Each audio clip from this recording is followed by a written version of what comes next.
All physicality is holograms. It is an energetic field, and at the end, the level of the energetic field, because it's not solid, it's movable, changeable, and then becomes changeable in the decoded reality as we observe it in the head.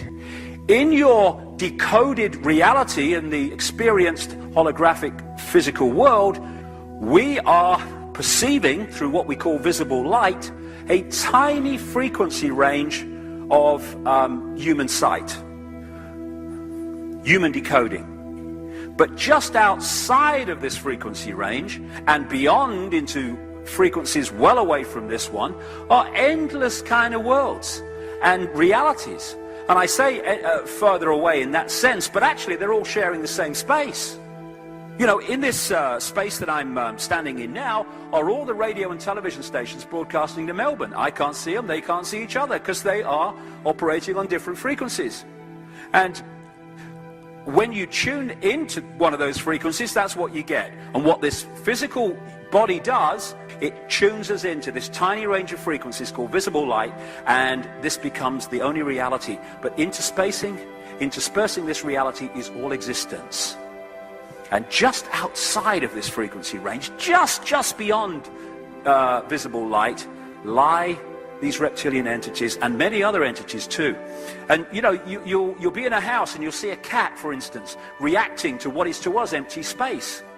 And you'll say, what's wrong with the cat? Don't be daft, nothing there. But to the cat, there is something there, because its visual frequency range is much greater than ours, and therefore it's seeing things in the space that we can't see. So you have these reptilian entities, I'm sure other entities too, but the reptilian thing keeps coming up, who take over the thought process and mental processes. And we see the human when we decode that energy field of human, but behind it is something looking very different. But what seems to be the common theme more than anything is the eye shift, where they take on a reptilian type straight down pupil instead of the round one of the human, very much symbolized by this.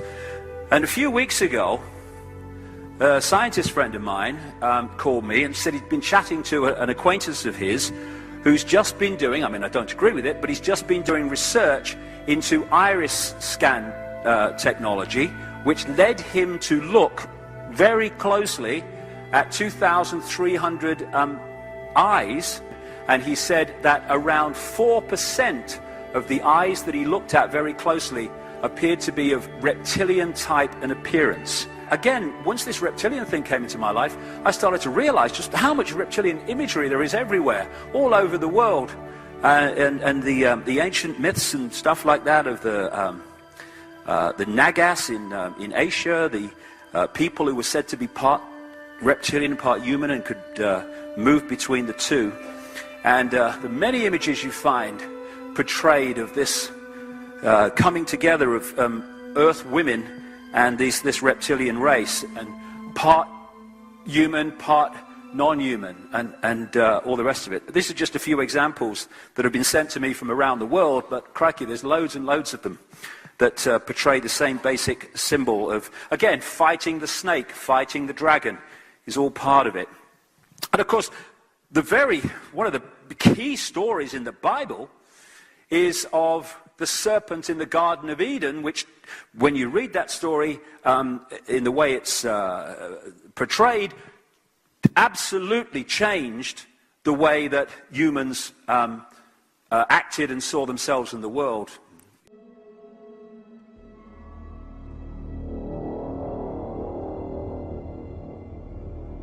You were both in Skull and Bones, the secret society. It's so secret we can't talk about it. What does that mean for America?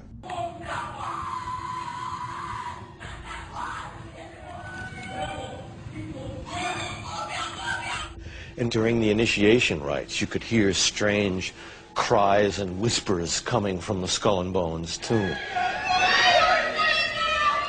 Despite a lifetime of attempts to get inside, the best Rosenbaum could do was hide out on the ledge of a nearby building a few years ago to videotape a nocturnal initiation ceremony in the tomb's courtyard.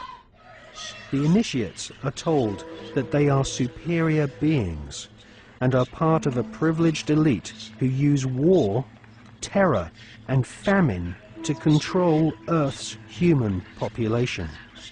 War, terror.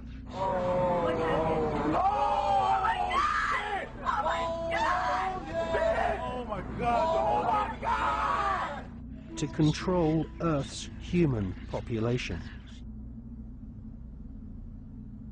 Hopefully my health will allow me to keep going until we win the battle against these satanic forces that have come upon our nation and the world.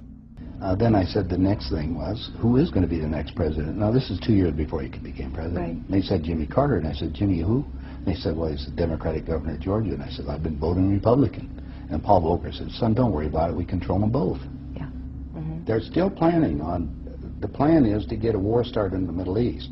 And they're still planning on using a neutron bomb, or one of the bombs that they've got developed on Israel, mm-hmm. and that's to begin World War III. They're going to declare an emergency, which are going to shut down everything. Then we're going to come down to the extermination, just like World War II.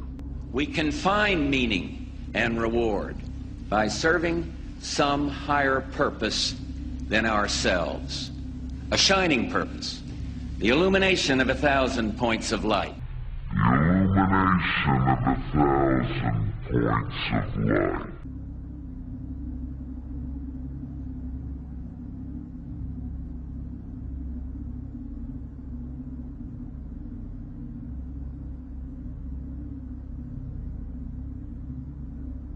Welcome back to Coast. George Norrie with you, John Rhodes. John, let's talk about these reptilians. In the biblical days, when, you know, they said the devil came, and they, you know, the description is kind of close to some of these reptilians. Is it possible that these demons, these devils, might be the reptilians? I believe entirely that might be the case, because we have to see it from their historical point of view. They didn't know the term alien, or they weren't thinking of things that God could have created other than themselves.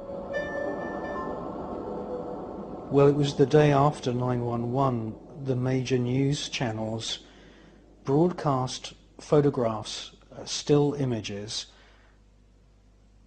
from the smoke rising from the Twin Towers. And in the smoke, you could see the faces of demons.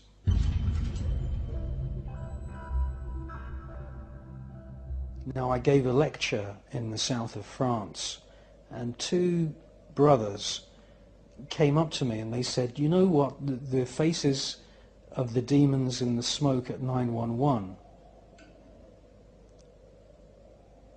look very similar to a sculpture which was done by the philosopher and theosophist Rudolf Steiner.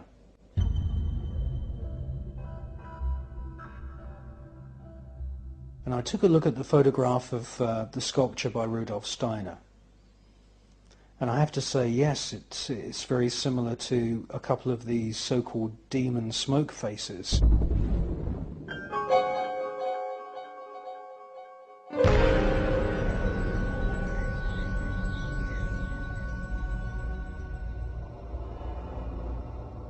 Now, the name of the sculpture was Ahriman.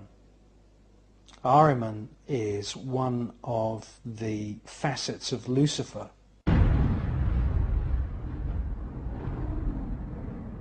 And is part of the Trinity of Satan. And to see these faces in the smoke coming from the towers at 9/11, it made me think we're seeing 3,000 people jump to their deaths, be suffocated to their deaths, being burnt to death. 3,000 spirits are being ripped from their physical bodies. If you believe in reincarnation, then that means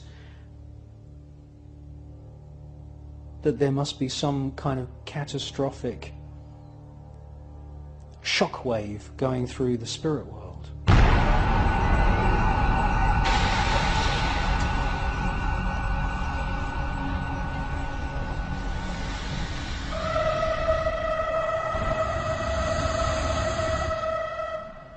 And this tragedy is magnified by being broadcast to 1 billion TV screens around the world.